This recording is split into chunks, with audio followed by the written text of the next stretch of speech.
ప్రణయ్ విలాసం already మలయాళంలో 2023లో release అయింది. ఇప్పుడు తెలుగులో డబ్ చేసి ఈటీవీ విన్‌లో స్ట్రీమ్ చేస్తున్నారు. అరౌండ్ 2 అవర్స్ రన్ టైమ్‌తో తెలుగులో రిలీజ్ అయింది. చూడని వాళ్ళుంటే ఒకసారి చూడొచ్చు. వన్ టైమ్ వాచబుల్ అని అయితే చెప్తాను నేను. నేనైతే దీంట్లో క్యారెక్టర్స్ ఎవరు తెలియకపోయినా కూడా కేవలం మమతా బైజు గారు ఉన్నారని మాత్రం అయితే చూశాను. చూసిన తర్వాత నాకైతే కొంచెం డీసెంట్‌గా ఒక 2, 3 లవ్ స్టోరీస్ కలిసి తీశారు ఈ మూవీని. మధ్య మధ్యలో కొంచెం ల్యాగ్ ఉన్నా కూడా కొంచెం ఫ్లోలో కంటిన్యూ అయిపోతూ ఉంటుంది. మరీ అంతేం బోర్ కొట్టదు మూవీ కూడా. ఫ్యామిలీతో చూడొచ్చా అంటే ఓకే, చూడొచ్చు. అడల్ట్ కంటెంట్ అయితే ఏమీ ఉండదు. మొత్తం అందరూ కలిసి చూడొచ్చు. మళ్ళీ ఎప్పుడైనా ఖాళీ ఉన్నప్పుడు చూద్దాం అని ఫిక్స్ అయిన వాళ్ళు మాత్రం ఈ వీడియోని స్కిప్ చేస్తే బెటర్. ఎందుకంటే స్టోరీ చెప్పేటప్పుడు ఖచ్చితంగా ట్విస్ట్లు అయితే చెప్పేస్తాను నేను. మళ్ళీ ఈడు చెప్పేసాడు ఫీలింగ్ పోయిందని అయితే తిట్టుకోవద్దు. సో ఎవరైనా చూడబలేదు, వింటే చాలు అనుకున్న వాళ్ళైతే వీడియోని కంటిన్యూ చేసుకోవచ్చు, ఇబ్బంది లేదు. సో బేసిక్గా స్టోరీ లైన్ ఏంటంటే, హీరో నార్మల్గా కాలేజ్కి వెళ్ళి చదువుకుంటూ ఉంటాడు. సో తన ఇంట్రెస్ట్ ఏంటంటే మంచి మ్యూజిషియన్ అవ్వాలని. చెన్నైలో ఉండే ఏఆర్ రెహమాన్ ఇన్స్టిట్యూట్లో జాయిన్ అయితే మంచి లైఫ్ ఉంటుందని చెప్పేసి తనకి ఎప్పటి నుంచో ఆశ. కానీ వాళ్ళ నాన్నకి మ్యూజిక్ మీద పెద్ద ఇంట్రెస్ట్ లేదు. అందుకని హీరోని కూడా నార్మల్ కాలేజీకి పంపించేస్తూ ఉంటాడు. అక్కడే మన హీరోయిన్ మమితా బైజు హీరో కూడా లవ్ చేసుకుంటూ ఉంటారు. సో హీరోకి ఆల్రెడీ ఒక ఎక్స్ ఉంటుంది. తనతో పెద్దగా సెట్ అవ్వక ఇద్దరు అనుకుని విడిపోతారు. ఆ తర్వాత మమతా బైజు ఎంటర్ అవుతుంది. ఇదంతా తన పాస్ట్ అనమాట. హీరో వలన గవర్నమెంట్ విలేజ్ ఆఫీసర్ అనమాట. వాళ్ళు స్టూడెంట్స్గా ఉన్నప్పుడు విద్యార్థులు రెండు కలిసి గెట్ టుగెదర్ పెట్టుకుంటారు. సో ఆ టైంలో హీరో వాళ్ళ నాన్నకి ఒక లవ్ స్టోరీ ఉంటుంది. అందులో అమ్మాయి పేరు మీరా. తన్ని మీట్ అవ్వడానికి 20 ఇయర్స్ తర్వాత మళ్ళీ గెట్ టుగెదర్లో కలుద్దాం అనుకుంటాడు. కానీ తను వేరే పనుల వల్ల రాలేకపోతుంది. కానీ కాంటాక్ట్ ఉంటారు కాబట్టి వీళ్ళిద్దరూ మాట్లాడుకుంటూ ఉంటారు. సో అలాగా హీరో లవ్లో ఉంటాడు. హీరో వాళ్ళ నాన్న కూడా తన కాలేజ్ లవ్ అమ్మాయితో కాంటాక్ట్లో ఉంటాడనమాట. సో ఇంకా హీరో వాళ్ళ అమ్మ విషయానికి వస్తే తన ఇంట్లో అన్ని పనులు చేసుకుంటూ తన గురించి పెద్దగా ఏం చూపించరు.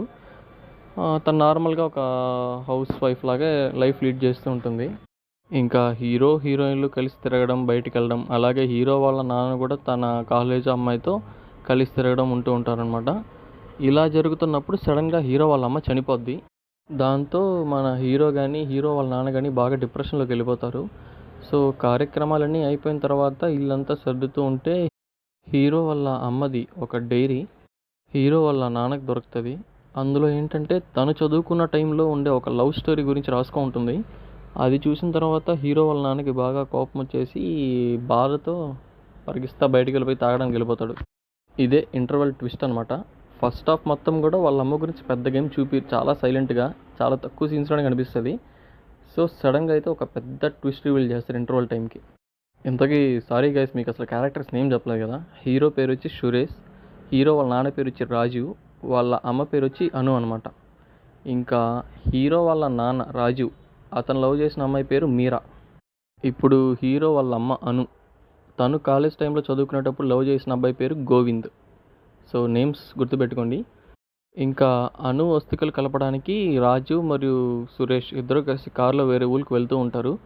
ఆ వెళ్ళే టైంలో రాజు ఏంటంటే వాళ్ళ అమ్మ డైరీ తీసుకొని అసలు దాంట్లో స్టోరీ ఏంటో, వాళ్ళ అమ్మ ఎవరిని లవ్ చేసిందో, ఏం జరిగిందో కనుక్కోవడానికి ఆ బుక్ చదవడానికి ట్రై చేస్తుంటాడు. కానీ పక్కన రాజు ఏమో కొంచెం ఇబ్బంది పడుతూ వద్దన్నా కూడా సురేష్ మాత్రం ఖచ్చితంగా చదవడానికి ఫిక్స్ అవుతాడు. సో అక్కడి నుంచి వాళ్ళ mummy flash back story reveal అవుతూ ఉంటుంది. ఫ్లాష్ బ్యాక్లో తను కాలేజ్కి వెళ్ళే టైంలో తను ఎక్కే బస్సు క్లీనర్ ఈ గోవింద్. సో అలా బస్సులో పరిచయం అయ్యి వాళ్ళిద్దరి మధ్య పరిచయం ఏర్పడి అలా ఫ్రెండ్షిప్ సాగి లాస్ట్కి లవ్ చేసుకుంటారు. గోవింద్ క్యారెక్టర్ ఏంటంటే మంచోడే కానీ ఊర్లో చిన్న చిన్న గొడవలన్నింటిలో కూడా ఏలు పెడుతూ ఉంటాడు. సో దానివల్ల చిన్న చిన్న కేసులు కూడా ఉంటాయన్నమాట. అలా ఉన్నప్పుడు సడన్గా అనుకు ఒకరోజు మ్యాచ్ ఫిక్స్ చేస్తారు. అది తెలిసి గోవింద్ మరియు అను ఒకరోజు రాత్రి పారిపోవాలనుకుంటారు. దానికి ప్లాన్ కూడా వేస్తారనమాట. సో అక్కడ వరకే డైరీలో రాసుంటుంది. ఆ తర్వాత ఏమైందో తెలియదు కానీ వీళ్ళ పెళ్ళి జరిగే ముందు రోజు మాత్రం నిన్ను ఈరోజు చూడాలనుంది, నేను చనిపోయిన తర్వాత నా సమాధి దగ్గరకు వచ్చి ఒక రోజా పువ్వు పెట్టు అని అయితే రాసుంటుంది. అక్కడితో రాజుకి ఇంకా డౌట్ ఉంటుంది, ఈ లేచిపోయారా లేదా అని అయితే. సో సురేష్కి అయితే అలాంటివేం ఉండదు.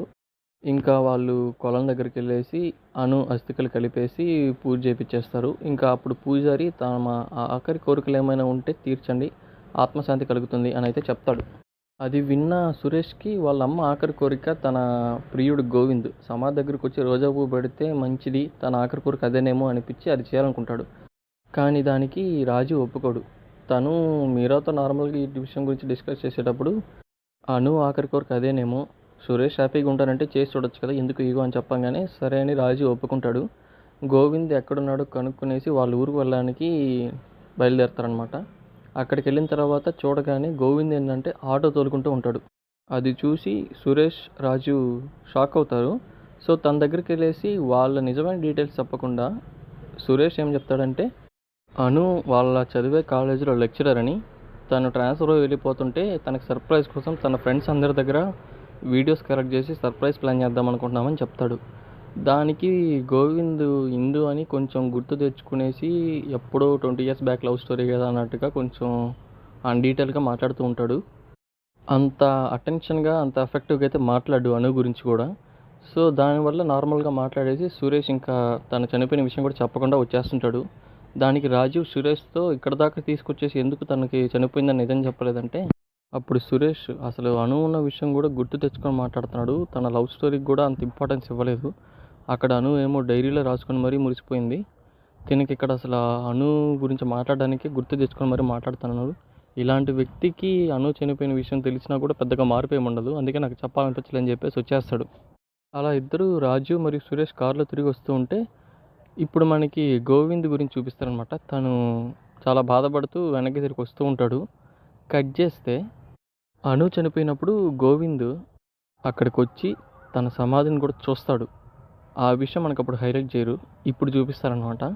ఆల్రెడీ సురేష్ ఈ డైరీ చూసేసి గోవింద్ని కూడా కలిసి ఈ డైరీ ఇచ్చేసి ఉంటాడు. అప్పుడు గోవింద్ అను చనిపోయిందని చాలా బాధపడి తను చనిపోయినప్పుడు ఆ ప్లేస్కి కూడా వస్తాడనమాట. ఆ సీన్ ఇప్పుడు చూపిస్తారు. గోవింద్ ఇంకా అనుని ఎక్కడ లవ్ చేస్తాడని తెలిస్తే రాజు బాధపడతాడని తెలిసి సురేష్ మరియు గోవింద్ కలిసి అను గురించి పెద్దగా తెలియనట్టుగా వాళ్ళిద్దరు కలుసుకున్నట్టుగా మాట్లాడతారనమాట. ఆ ట్విస్ట్ కూడా ఇప్పుడు చూపిస్తారు. ఓవరాల్ సినిమాలో అయితే నాకు ఈ సీన్ బాగా నచ్చింది. సో మొత్తంగా స్టోరీ అయితే ఇదే, కొంచెం సింపుల్గా ఫ్యామిలీ వాచబుల్, ఒకసారి చూడొచ్చు. సో అడల్ట్ కంటెంట్స్ కూడా ఏమీ ఉండదన్నమాట. సో ఫైనల్గా మీకు ఈ ఎక్స్ప్లెనేషన్ నచ్చినట్లయితే ఖచ్చితంగా ఒక్కసారి లైక్ చేసుకొని సబ్స్క్రైబ్ చేయండి. Thank you.